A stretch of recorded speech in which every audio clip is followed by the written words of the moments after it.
Ikapito ng Oktubre sa aming umagahan. Huling sandali bago kami pinasabugan. Ako'y nakaupo kasama ang aking pamilya sa pagkainan, masayang naghahapunan at nagtatawanan nang biglang sa aming bubong ay tumilapok isang granadang sami sumabog. Hindi ko alam ang gagawin. Takot, nanginginig sa dilim. Biglang lumapit sa aking nakangiti sina ama't ina. "Huwag kang matakot, anak. Pumikit ka." Kaya pinikit ko ang aking mga mata. At sa pagdilat ko, kitang-kita ko ang gutay-gutay na katawan nila. Umiiyak ako't nanginginig. Wala nang aking ama. Gayon din ang aking ina. Ang mga ngiti nila di ko na masisilayan pa. Hindi man lang ako sa kanila'y nakapagpaalam. Ako'y 7 taong gulang lamang, kami mga hamak na bata lang. Ngayon wala na akong masasandalang mangulang. Ina, ama, huwag niyo sana muna akong iwan. Anong kasalanan ko para maranasan ito? Isa lamang akong batang walang alam. Gusto ko lamang maglaro at maglibang, makaranas ng pambatang kasiyahan. Ngunit nakita ko ang aking dating kalaro, ang matalik kong kaibigan.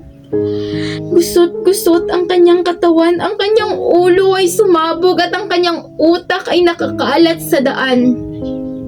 Hindi na ito buhay.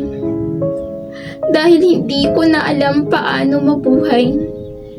Araw-araw naririnig ko ang walang tigil na pagpapaputok ng mga bomba, ang mga nagsisiktakbuhang ambulansya at ang sigaw ng mga taong puno ng pagamba. Takot na takot ako. At alam kong ganoon din sila.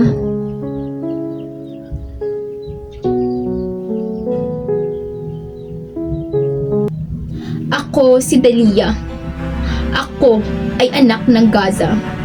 Oo, nanginginig ako ngayon, pero hindi ko tatalikuran ang aking relihiyon. Nanginginig ako sa takot, ngunit kailanmay hindi ako mababaluktot. Ilang digmaan na ba ang naranasan ko, pero hanggang ngayon, hindi ako sumusuko. Hanggang nandyan ang nasa itaas para gabayan ako. Hindi ako matitinag ng gulong ito. Hindi ako nawalan ng pag-asa sa digmaang ito.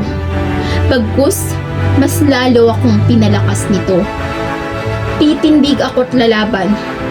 Hihintayin ang araw ng kalayaan. Alam kong ako'y bata lamang at hindi maalam.